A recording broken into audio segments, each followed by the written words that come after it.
vehicles. Also a concern about that building that is nearby. And it appears as if there's some folks that are trying to.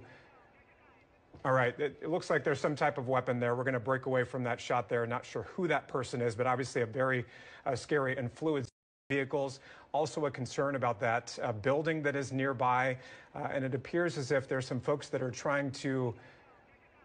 All right, it looks like there's some type of weapon there. We're going to break away from that shot there. Not sure who that person is, but obviously a very scary and fluid